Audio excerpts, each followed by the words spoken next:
Okay. Okay. Is everybody ready? Angel? Yes, yes, I'm ready.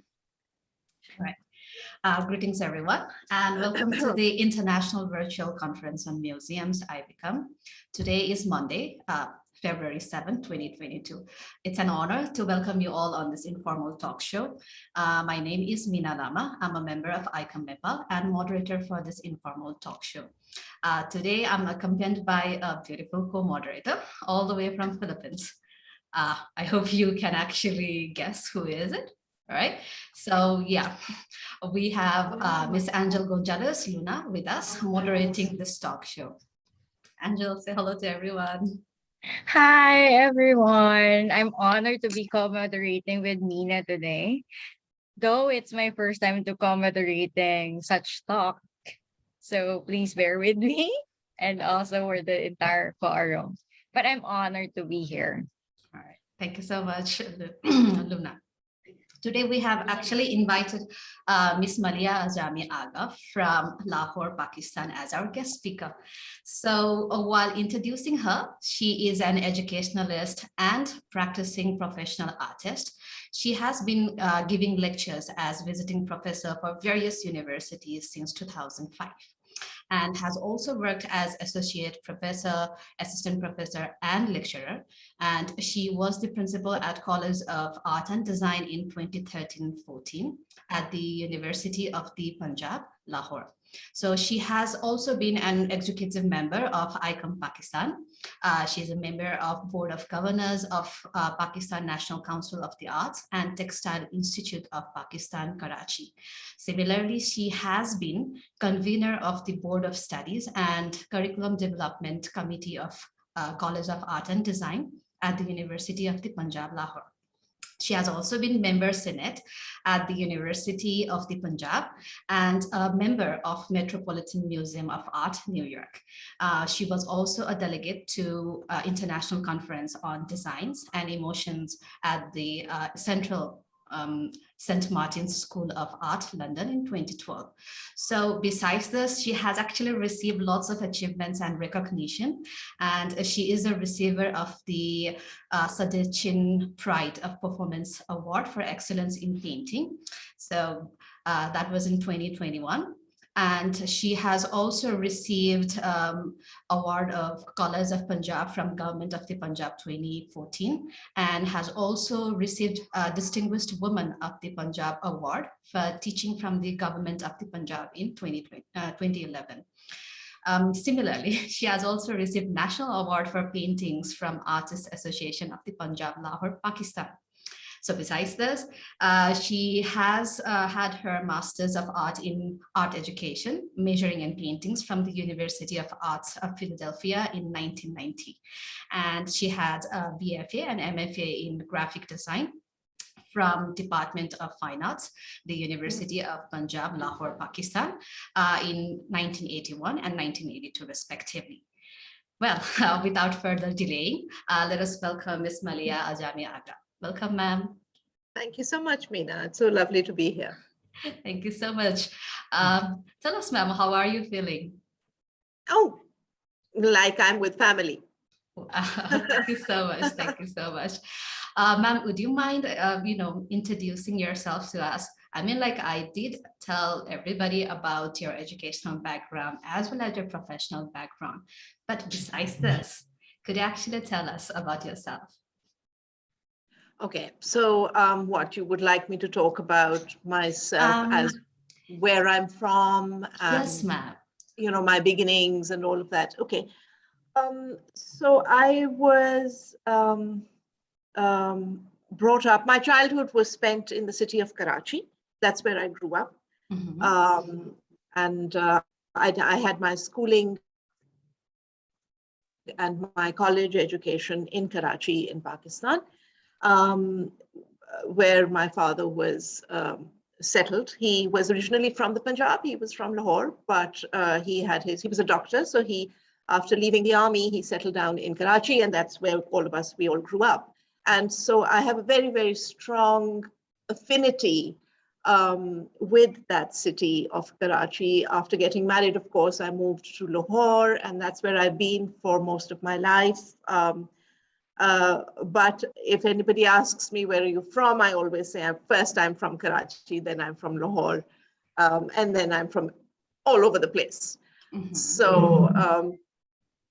So I had to come to Lahore for my art education, because at that time there was no degree granting university or college in Karachi. They would only give a diploma. I didn't want a diploma. I wanted a regular degree. So I had to move to Lahore to get that, so then I had to take admission. And then that's where it all started. I mean, art was always something that I always, for as long as I can remember, wanted to do, always did.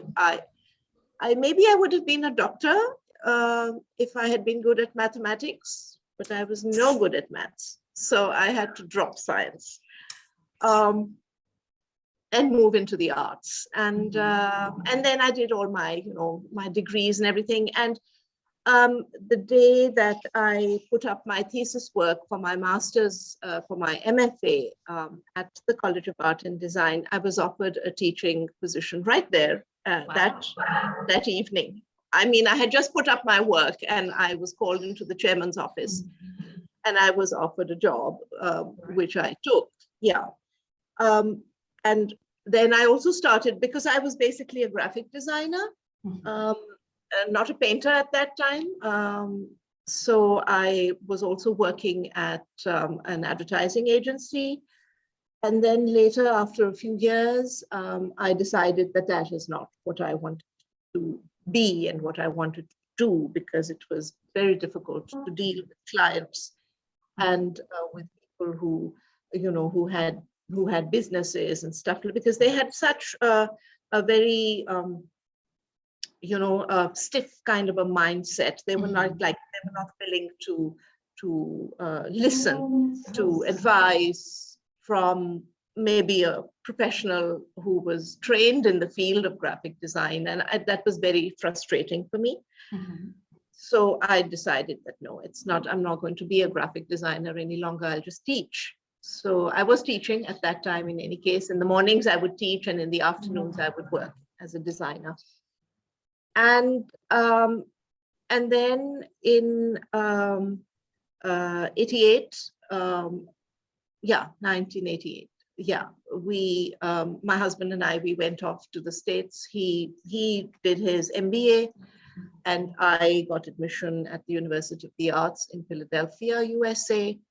And that's where I did my second master's in art education, and with a studio major in painting. And then after 2 years, we came back to Pakistan. I picked up where I had left off, started teaching again. And then over the years, it was like, just focused on that. And in the end, in 2013, I was made the principal of my college. I was associate professor at that time. And in 2014, that ended rather badly, which was a very, very bad, very horrible experience for me. It's part of my life, so I can't deny it, and I have to talk about it. Javed Saab knows everything that happened. So it's, then I decided, okay, fine, if they don't want me as, as part of the faculty there, then I will just paint. And that's what I've been doing. Since 2014, I've just been painting. And here I am. So that's the long and the short. All right. So I'm just curious right now, there were lots of, I'm actually not from the art background itself, but then, I have heard this, that, art cannot be taught. It has to come from inside. So how tough it was, to be an art teacher, like how tough it was to, educate the students. Art cannot be taught. That is right. It has to be inside you. You have to have it, or you don't have it, right? whatever happens in these art colleges is just formal education. Okay. So, but what the student does with it is what the student does with it is pretty much his own take on the subject. I, per se, having been through art colleges, was taught very little. Whatever I took away from it was formal knowledge, and that was it. The rest of it was my own, coming from my own, someplace in my head, through my heart, my experiences, right? Students, teaching is again something that everybody is not a teacher. Everybody cannot teach, right? Yeah. That again is something that is inside you, or it isn't inside you. And nowadays, a lot of people teach because they can't do anything else. So they come into this territory, and then they make a mess of it, and they ruin a lot of their students, which I think is just not right. I mean, I can write a book on teachers who are bad at teaching. So you have to have a passion for that, you know. You have to be inspired. You have to be a reader. There's so much that you need to do. You have to have empathy more than anything else. You have to understand your students. You have to understand your subject. So there is just so much, and a teacher can make or break his or her students. So it is a hugely responsible. Is there somebody talking? I can hear somebody talking. Okay, it is okay, ma'am. Please continue. All right. So a teacher can make or break his students. It's a job which has huge responsibilities attached to it, and you have to take it seriously. And you have to have the requisite, you have to have the knowledge, number one, to begin with. You have to have the passion inside yourself. You have to love what you're doing, but that is true for any job. You know, you have to love what you're doing in any case, if you want to do it well. And if you just want to pass the time, then that happens all the time. I mean, I was surrounded by teachers who I didn't consider to be teachers. So that's it. That's human nature. You know, people it works both ways. But really, you can't. I don't think that you can learn how to paint. That comes from inside. Yeah. Thank you. So, well, you know, besides all the serious talks, you know, share us like what kind of hobbies you have. Hobbies. Yeah. Please don't say it's painting again. No. Painting is not a hobby. Painting is my job, right?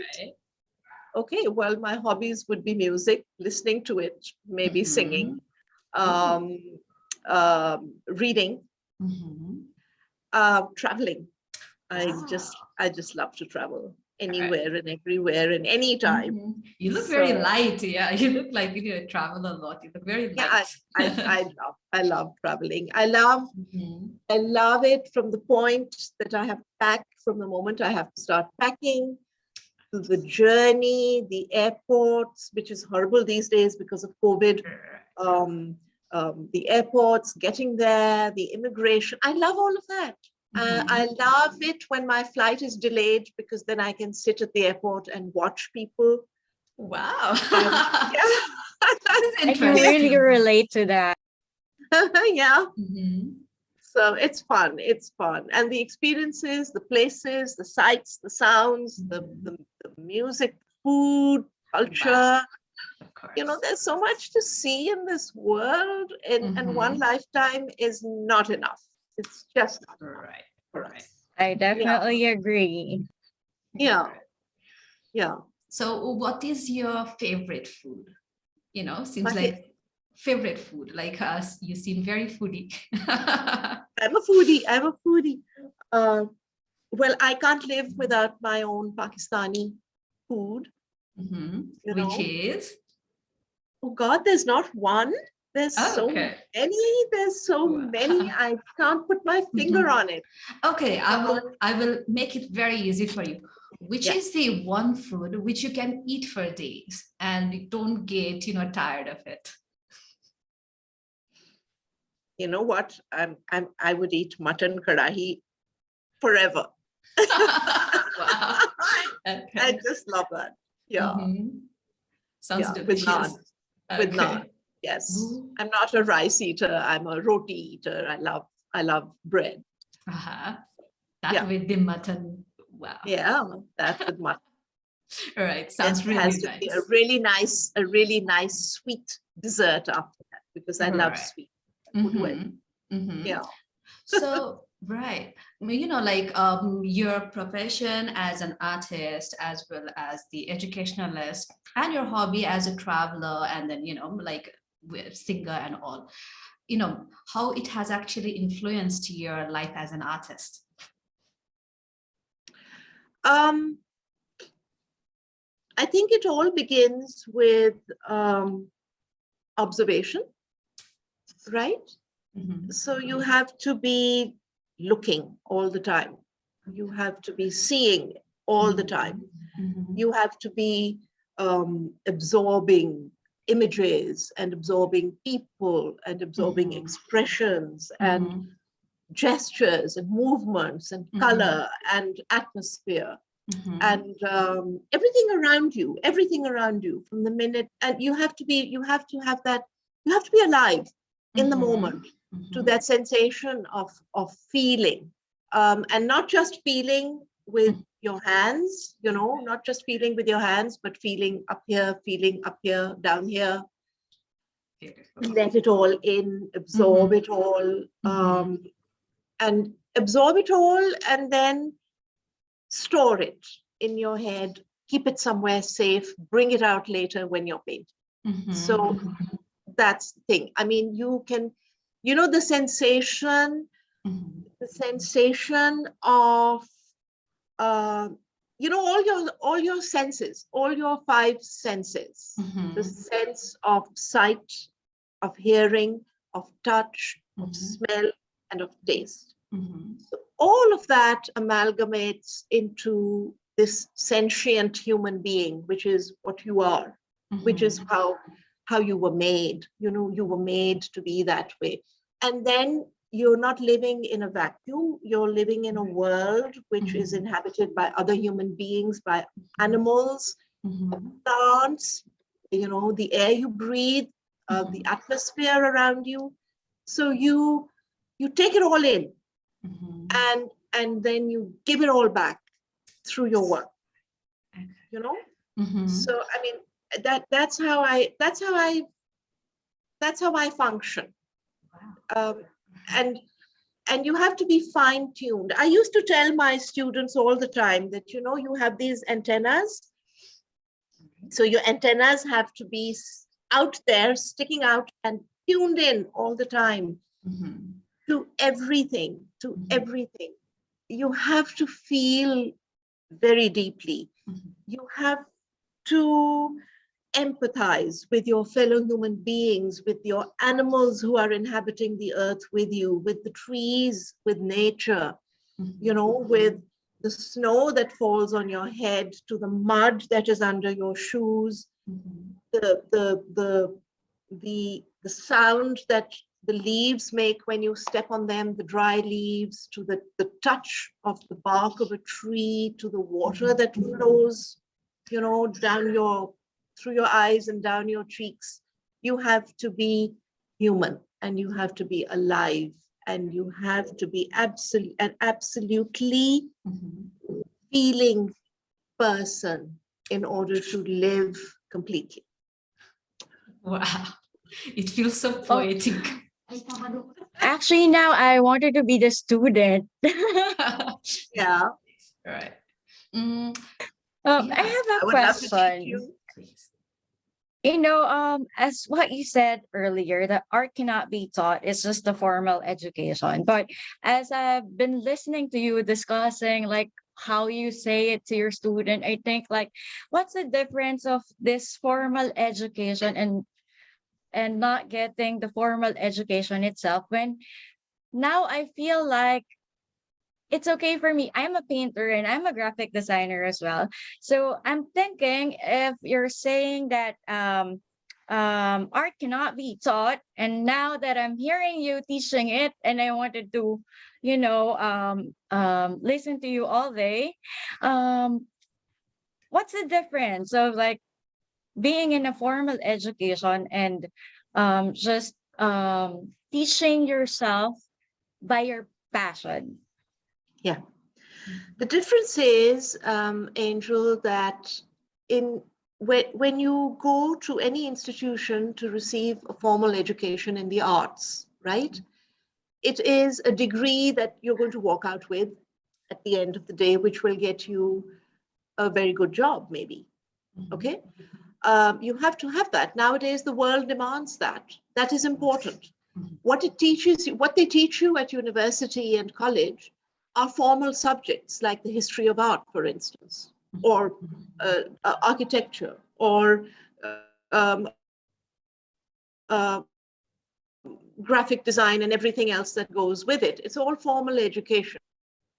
All right. But when we talk about artist, does not necessarily have to have had a formal education or a degree in her hand. It's not necessary. What is necessary is the passion, the skill, the intellect, the observation, the desire, the intelligence, the empathy, the imagination to take you places with that. I mean, there are so many artists who don't have formal education in the arts, and they have made it really big. And but unfortunately, what happens is that the world demands that we show them our degree. All right. Yes, So I fine. understand. Yeah. So you show them your degree, but you follow your heart. You do what your heart tells you. Simple as that. That is very inspiring. I am really into painting, as same as you. I've been doing graphic designing for a decade now, and I switched to painting, as same as you, but I am not teaching. But now I understand, because I really wanted to go and get a formal education, so that, as you explained it, you need a diploma for you to be able to advance to the next level of this career. But Yes. you're right that it's really the passion and in your heart that cannot be taught. I agree. Yeah.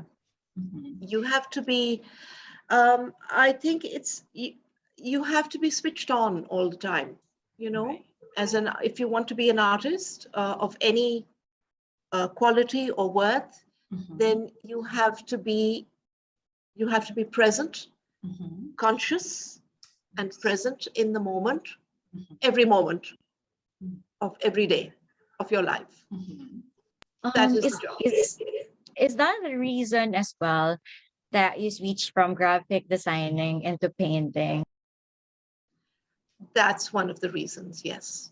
Aside from the demands of the graphic designing that you said a while ago, I mean, I was wondering why the sudden switch of graphic designing into painting. I mean, what's the huge difference of that for you? Graphic designing was very mechanical. I found it to be, using the word artificial is too hard. I wouldn't use that word, but if you can understand what I mean by it, there is, you have to think about the product, you have to think about the client, you have to think about the market, you have to think about everything else except yourself. All right.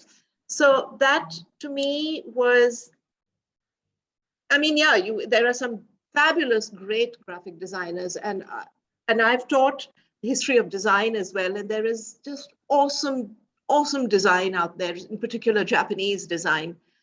But when you talk about graphic design per se, then money becomes a big, a big thing, a big consideration, because the ad has to sell. you have to make it in such a way that it reaches the right clients, it reaches the right customer, it sells the product which is out there in the market. Otherwise, you're not good. You're no good as a graphic designer. So there's a lot of stuff that you have to think about, which is very mechanical, which is very cutthroat, which is very money oriented. That doesn't work for me. It lacks warmth. It lacks heat. It lacks passion. It lacks desire. It lacks like so life much. itself. Yeah, it lacks life itself. Yeah. All right.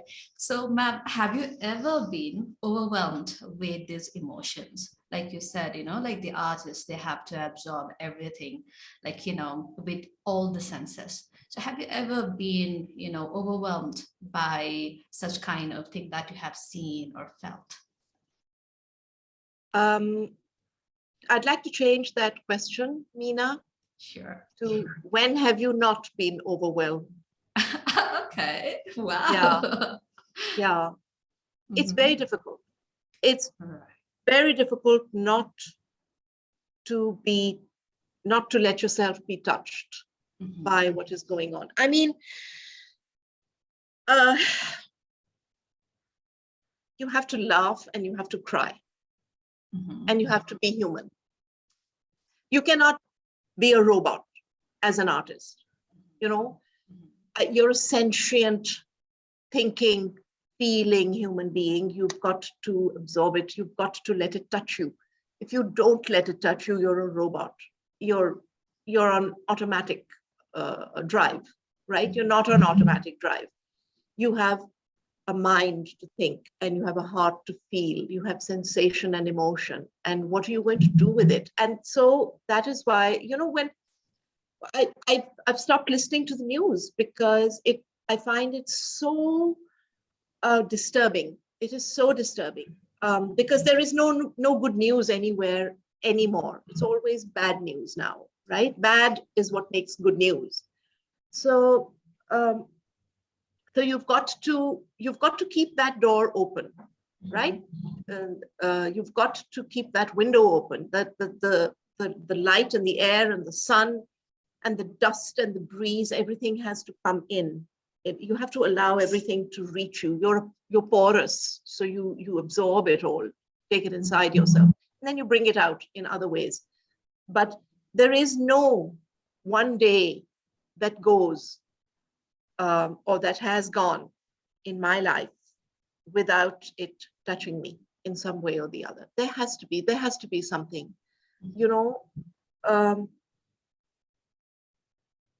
I don't know how to explain this. I mean, I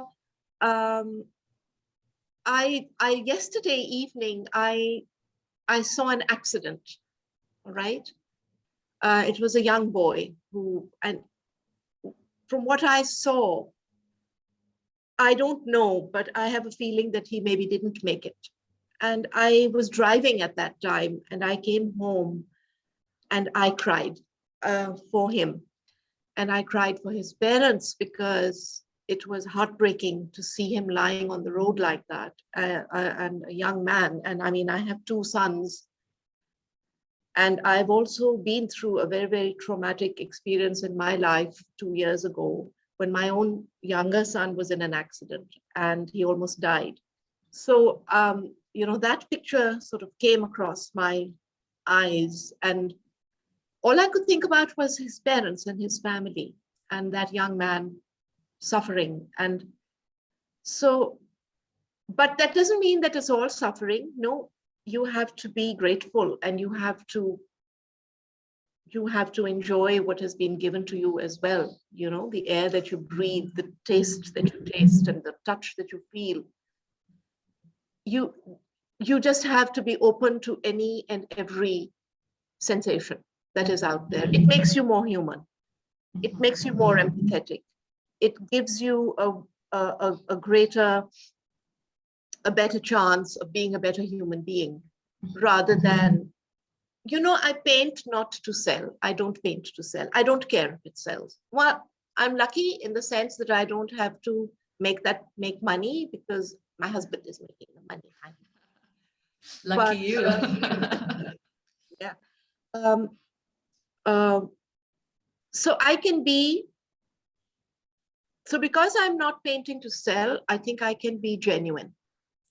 You know, you understand what I'm saying? Yeah, I like the true agree. artist. I agree.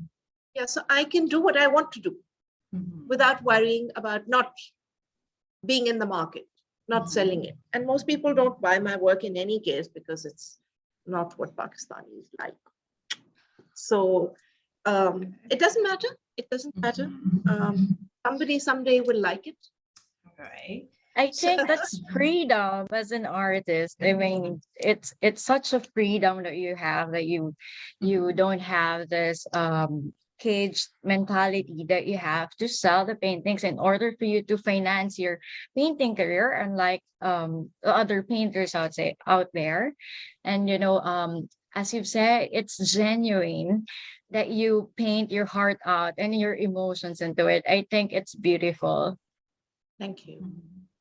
Yeah, it's it's I don't like artificiality. I don't like stuff that's put on. I don't like masks. I don't like any of that stuff. You be yourself. You've got to be yourself, whoever you are. Just be true to yourself. It's as simple as that. And and then take it from there and see how it goes for you.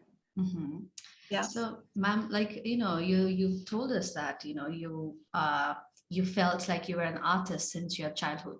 So, could you share with us, like, what actually triggered you or inspired you and made you feel that you are an artist from inside? Or was there any event, or did you find any people? No, nothing in particular happened. Ever since I was a little girl, I think from as far back as memory takes me, as far back as it takes me, and it takes me back to when I was maybe 2.5 years old, and my father used to say, that's not possible. A child that young doesn't have, a memory of that sort. But I do recall a lot of things. I remember the red carpeted staircase of our neighbor's house, who was the Chief Justice of Pakistan. And so he lived in a lot of, he had a lot of people attending to him. There were a lot of people in his home. He lived a very lavish lifestyle. And I remember that he had a beautiful wooden curved staircase that was going upstairs. And it had a beautiful red, deep red carpet on it. And I used to just walk into his home as a little girl, right? He was right next door. And I used to just stand there and I used to look at the carpet. I used to just look at the carpet because I loved it so much. And then after that, of course, there's a big blank. But then the next thing in my memory is that I would be, before I started going to school, I would be in my garden.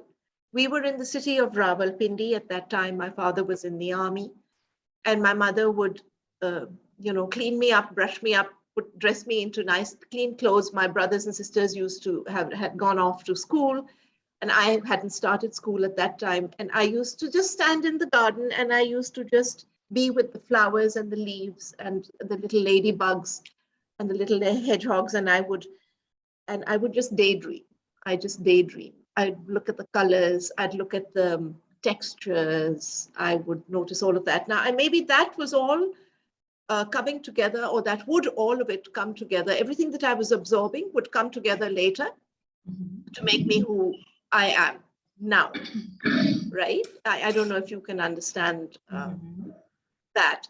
But there was no, and I was very good at drawing right from the beginning. I was very good at drawing. I was, I think, beyond my years, so to speak, in drawing. So I always got cups and medals and stuff like that in school as a little girl. And the natural thing, and I drew and I painted every day. Wow. every day. And my mother used to give me boxes of watercolor paints. She'd give me books to color in and paint and stuff. And that's what I used to do. And then I used to go and I used to find paper in the house. I used to find my father's prescription pads, in which he would write his prescriptions to his patients. I would take that. I guess I'd snitch that, steal that, and I'd draw on that and color and paint on that. So I think it was just inside me. It was just something that I would have to do when I grew up. It was just simple. Right. Yeah. Really Yeah. nice. Could you tell us about your artworks? Like, the subjects, what kind of subjects you generally choose, the mediums, any of those? Okay. So when I went off to the States to study art education with a studio major in painting, I discovered that I was allergic to oil paints. So I could not use, I had to drop oil paints. And that is also when I discovered acrylics. So I only paint in acrylics. I used to paint watercolor. I've stopped doing that. I find it very tedious and annoying. So I love acrylics because I can make a mistake and I can correct it and paint over it without a problem. I love the intensity of the colors and the vividness of the colors. And then I love the dry mediums. I love the pencil and I love the pen. So, all of this is what I work with. And I think when you show the slide presentation, then everybody will see it and understand. Of course. It would be really unfair if we discuss about your artwork, but don't see any of them, right? So yeah, let me just, put on your presentation so that all our attendees can go through it. Okay.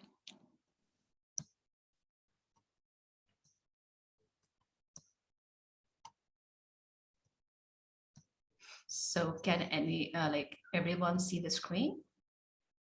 Yeah, I can see it. Yes. So let us start with the presentation itself. The first slide. Ma'am, would you like to say anything about this painting? Yes, these are drawings made with pen and with pencil, right? Wow. Yeah, and this is part of my, or these two images that you see on the screen right now are part of a solo show that I had in Karachi. It was called Alchemy. In fact, I have this is what it was called, right? So this was my brochure for that exhibition. It was only about women, and it was only faces of women, and it was all pencil and pen and ink.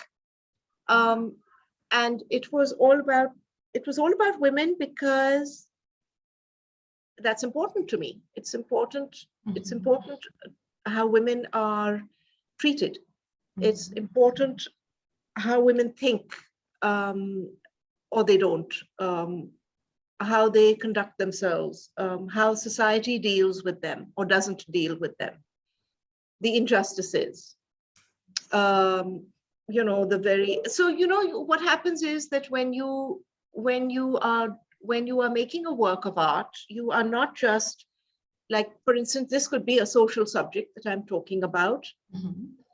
There are social subjects that I'm talking about, but it's also a very personal topic for me because I am a woman, and a lot of what has happened to me happens to a lot of other women as well. And it's not necessarily something that we can all talk about, but it is out there. It's in our society. It's in the world, Women everywhere go through a lot of stuff. And I just felt, and I had gone through a lot specifically. So I wanted to draw that and I wanted to talk about that. And the first image that you see is this one of, it's like a take on the Egyptian goddess Nefertiti. And it's called Morphology. But Meena, the title isn't coming here. Is there something happening? Maybe because, the layout, we didn't decrease the layout, that's why. Yeah, maybe we should. Do you think, or should we let it be? Is this okay? Can you see? Yeah, that's much better. Yes, that's much better. Yeah. So morphology is, it's sort of, I just thought of comparing the woman with the bird. Because I thought of all of the qualities that a bird has, as well as the bad stuff. Birds are not as nice as we like them to think. There are different kinds of birds. But in this, what I'm talking about more is about the sensitivity and the delicacy, and the intricacies of the plumage of a bird, which goes with how a woman is. Because we all know and understand that I think women are way more complicated creatures as compared to men, right? I think. So I wanted to somehow talk about that complicatedness. I wanted to talk about that confusion. And in the one next to it, the one in which this woman has the red thread, it's called threadbare, the red thread going through her mouth, is and this threadbare on her forehead, a piece of netting or a cloth or anything that you would like to call it, but it's got holes in it. She's beautiful. Yet she's tattered and she's torn, right? So where is that coming from? That comes from when you open yourself up to hurt, when you open yourself up to sensation, to anything, when you become sentient, when you are a human being who is feeling and thinking, then you are bound to be hurt, right? And so it's not just women, really. Men, it happens to men all the time as well. So, but I focused on a woman because that's who I am, and I wanted a woman to be the main focus of my exhibition. But it's for all human beings. It's for everybody hurts, and everybody goes through pain, and everybody suffers. And it's how you deal with it that is the important thing. And I think when I'm drawing with a pen or with a pencil, it forces me to be intricate in my exploration of the image. It forces me to go into finer details. And like I was talking earlier, Meena and Angel, when you live, you've got to be open to experiences, and you've got to be open to sensations. And when you're open to sensations, you're opening yourself up to pain and to hurt. And seriously, in all honesty, most artists, when they paint, they don't paint happy stuff. They paint the pain. Yeah. Even though it might look like this is a very happy painting, but it's not. There's a whole lot more that's going on under the surface.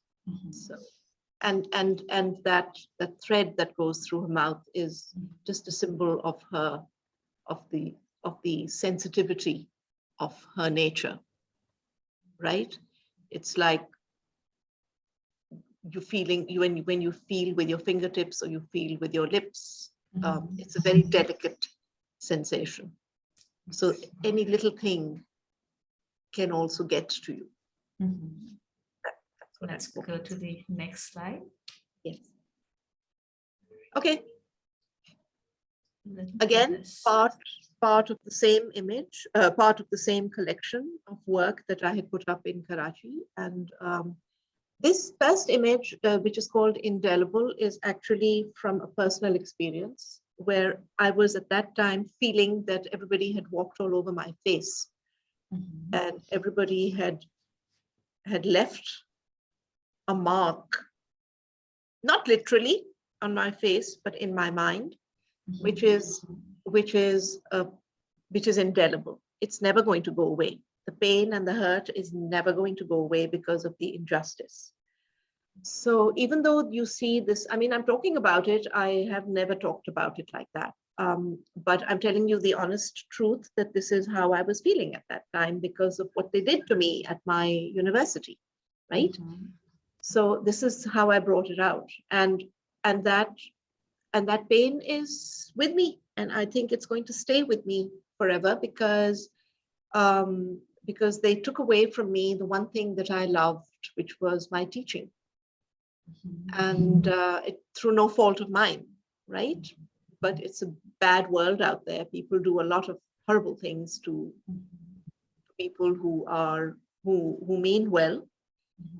And so therefore I made that drawing. So it's like there's a mark that's left on her forever. She's never going to get rid of it. And then you move to the next one, which is called Tattered. And it's a very thin, very delicate lace that's running over her face, but that also has holes in it if you look carefully enough, so that's also tattered and torn. And that is what we are. We are actually very delicate creatures. We human beings are born with feelings and with sensations, and we have to be careful how we treat each other and what we say and what we do, to each other. And in particular in our society, how women are treated, and nobody cares. So this comes again from a place of pain, because like I said earlier, that you have to empathize. By empathy I mean that you have to feel not just for another human being, that's sympathy, but you have to feel with another human being. You feel and you suffer the same agonizing pain that somebody else is feeling. That's empathy. So if you're not empathetic, you're not an artist. You can't be. Let's go right. to the next slide. This is again from the same exhibition. This is mixed media. This is pen and acrylic paint. And it's unsuspecting 1 and unsuspecting 2. And it's important if you look at the backgrounds of both of these images. A very young girl on the left-hand side, and the other woman on the other side who has a netting behind her, which is coming apart. It's got holes and tatters in it. It's torn. It's going to fall apart. It's not very secure. It's not very strong. But it's there. And this other one is unsuspecting, because that is how women are, when in our society, this is a commentary on our social setup. When girls are married off at a very young age, they are very unsuspecting.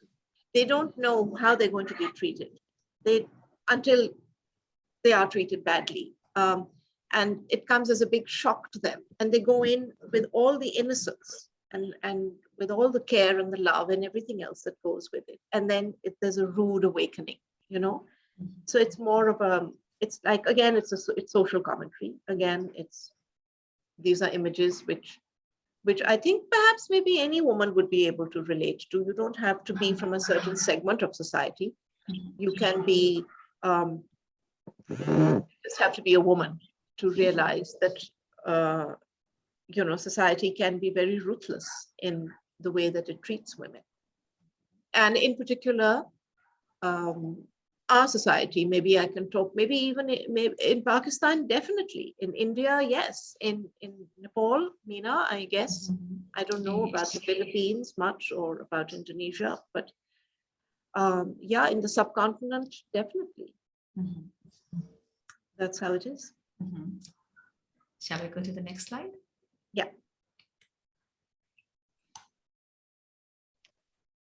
Again, same exhibition. Paint, acrylic paint with pen, and on the right, with the big image, the one with the woman with the beetle in the middle of her forehead, which is called Self-Doubt. That's pencil and pen. And again, easy to read into, easy to understand the topic, especially when you look at the title of the work. And I don't really think that it needs much explanation. But when you look at this image of self-doubt, if any of us have ever been there in that state of mind, where we've doubted ourselves and everything else around us, then that is what one feels. It's like there's a bug inside you, you know, it doesn't give up. It keeps gnawing away at you. It keeps on bugging you. It's in your head, you know, that thing. It's like this something that just will not leave your mind.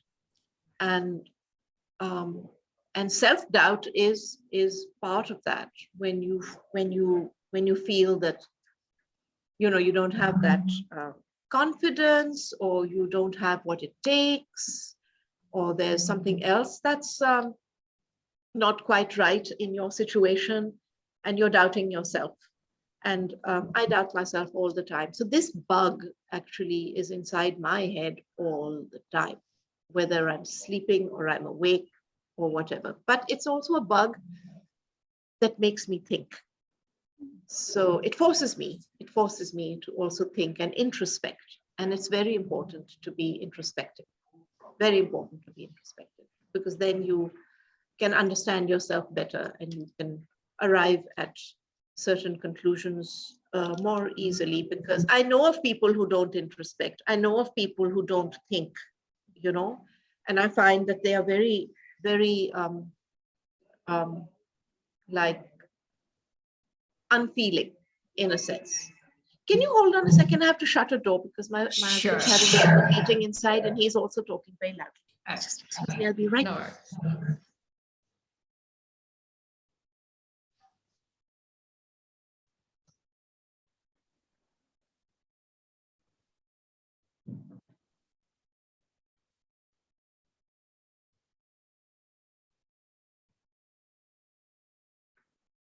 Okay, sorry about that. It's okay. Okay. Shall we move to the next slide? Yes, please, Meena. All right. All right, this is a small work. It's mixed media. It's gold leaf with pen and some scraps of torn paper. And it's a commentary on myself. It's a commentary on myself, but also like I'm telling other women also not to be fooled. Don't be fooled. Or not just women, but people, human beings, other people who are maybe naive, who are maybe not so clever, who are not, you know, chalak is the word in Urdu. And so they get taken in, they get taken in by a lot of other people who take advantage of them by showing them a happier, brighter side, by showing them a lot of, so everything is very shiny and very glittery, whereas it's not, it's just a cage. So just don't be fooled, just be smart about things. It's almost like I'm talking to my students, or I'm talking to the younger generation. That, okay, I was fooled, but you should not be fooled, because you have to be more, you have to be smarter about how you live your life. Okay, so it's coming. Thank you. All right, let's go to the next slide. Oh, it's a completely different medium. A completely different. So, you know, Meena, I have like I have my drawings and I have my paintings, and even in my paintings I have different ways of painting because it's all in me. Whoever I am, it's whatever I paint is who I am, and I am many people inside me. I don't know if you can even understand that, or if you can relate to it, or, you know, take something away from it, but it's when I'm painting, I am not one person at many different times. I'm many different people. I don't know who I don't know who I am at that particular point, you know, and whatever comes out in my painting is who I am. So this is actually it's called Identity Crisis. It's a self-portrait. I I think I painted this in 2013, if I'm not mistaken. And that's my hand on, which is sort of in the larger frame. So I looked at myself in the mirror. So it's like if I'm holding, my hand is holding my own necklace or this, this locket around my neck. It's called identity crisis because I got to thinking about who I am. And, when you look at my name, and as women, again, it's a woman thing. Again, it's a woman thing. Because when in Pakistan in particular, I'm talking about my country, I'm not talking about any other, you can maybe have a different experience. But this is personal. So, but a lot of people do go through this, a lot of women. I have my name, which is Maliha. I have my father's name, which is Azmi. And I have my husband's name, which is Aga. So who am I? Right? My identity card has, of course, all three names. In every document, every official document, my husband's name has to be there. Why? And before I was married, my father's name had to be there. So does there have to be a man to kind of justify your existence? Why can't you just be just this one woman and stand on your own? Because our society doesn't accept it like that. Because our society thinks that dictates it in a certain way. Man is going to dictate how a woman should be. And in this particular painting, I think I was angry. I don't know what happened. I don't even remember. But I think I was mad at something. And so I said, okay, to hell with it. So that mask, which you can see behind me, should have been in front of my face, but I've taken it off and I've thrown it at the back. I don't want a mask anymore. I don't want to live behind somebody else's identity anymore. This thing that I have in my hand, that locket that I have in my hand, if you can read into it, or if you can look carefully, it's written in Urdu. What I wrote on it in Urdu is my father's name and my husband's name, which is Azami Aga. Not my name. My name is in my face. My name is in that big face that you see. So it's like a protest. I'm protesting, but nobody's really listening. Nobody's interested. Okay, but I don't think I care anymore. So this is acrylics. It's painted in acrylics on board in front of a mirror, and that's it. So if there are any questions, I'm open to questions. It's beautiful, ma'am. It's beautiful, and I'm sorry to cut in, but I'm saying it's deep. It's truly deep. Yeah. And ma'am, the same thing I tell her. Yeah. That you don't need me, you don't need my name, you don't need anything. You just have to get out from my shadow, make a name for yourself, go out and see the world, because you weren't born to do all these things. You just be who you are and make a name and career for yourself. You don't need me. Yes. So, I tell her, this is for her, it's like you portrayed it, you painted yourself, but there's a reflection here also. Yeah, I think, Aditya, every woman must feel like that. Every thinking woman must feel like that. And you must be a very tiny minority of men who feels like that. Men don't want to give up the control. Yes, ma'am, that is that. Men want to control, but I don't feel that way. I always encourage her, you just get out from my shadow. You don't need anything from me. You don't. Oh, Shivani, you're such a lucky woman. Yeah. Thank you, ma'am. But I realized that, sorry for interrupting you. Such wonderful husband, Addy. Thank you. In Indian culture, I realized that, and I accepted that in it at this time.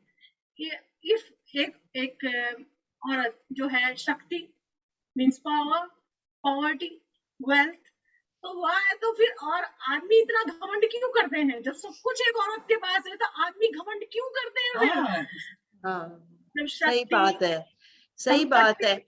Yeah. And also I've realized that when a woman starts to make money, they get very insecure, you know, because then the woman, you know what? It's all about money. Yeah. All about power. The It's all about financial liberty. yeah. When you have the money, you have the power and the control, Yes. right? Mhm. And they use that. I'm getting very angry again.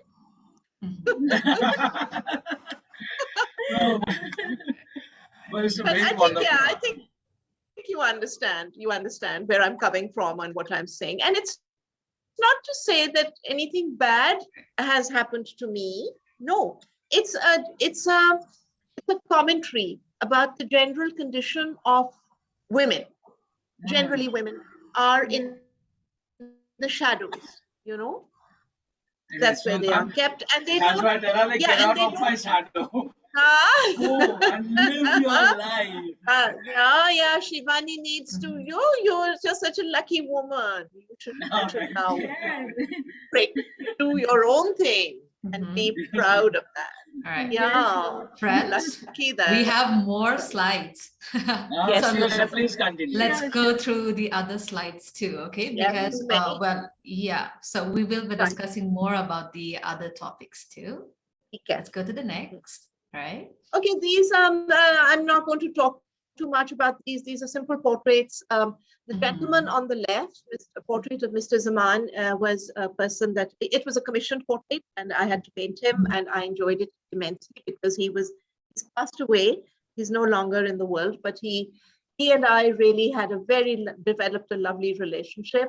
And the girl on the bird of paradise is a very, very dear friend of mine. She's like a sister to me. And so simply just two portraits that a lot of portraits which have no significance per se, but they're just portraits. Yeah, dear friends. Yes. All right, let's go to the next. Okay. Now this is a portrait actually of a student of mine who was a student of mine, not any longer, but it's called Parande Wali. For those of us who are from Pakistan or from India or Nepal even, and maybe Sri Lanka or maybe Bangladesh, would understand what a paranda is, right? The red thread thing that's looped through the hair. Right. Yes, you make a plait out of it. And there's no deep philosophy behind this painting. It's just something I thoroughly enjoyed painting. And I wanted to just add color, so I added color in her paranda, and the rest of it is pretty much monochromatic. But I think the effect that it has is nice. I like it. I like it. I like it. It's also going to. So today I am going to be showing a lot of my slides which nobody's seen before. Nobody's seen this painting before. They're all going to be put up next month for my solo show. So you people are getting a sneak peek into lucky my people. Wow, you're honored. All right. So let's go to the next slide.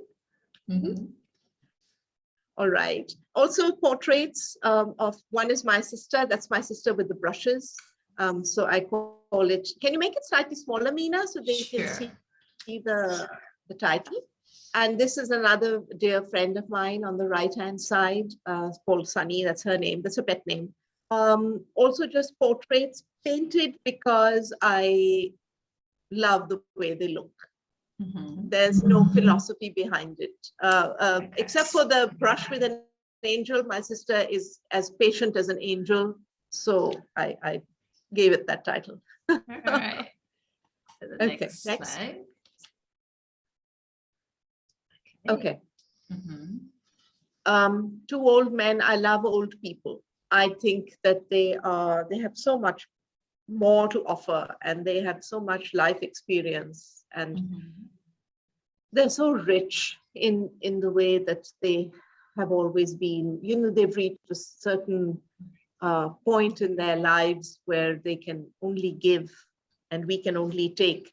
And this is an old man at one of our Sufi shrine of our Sufi saint, Data Sahab in Lahore, the man with the red beard.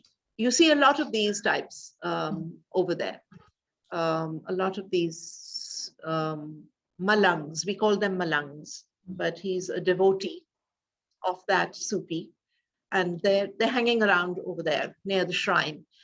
This other one of the other gentleman with the blue turban around his head is an old man called Aga Ji, and it's from a photograph that I took of this person in sitting inside the walled city of Lahore. He had a tea stall. He makes tea over there for tourists and for passers-by, and he was just such a beautiful face, and he had such a great personality, and he was such an actor, because when I asked him to if I could take his photograph, he started posing for me sideways and this way and that way, and oh my God, I just loved it.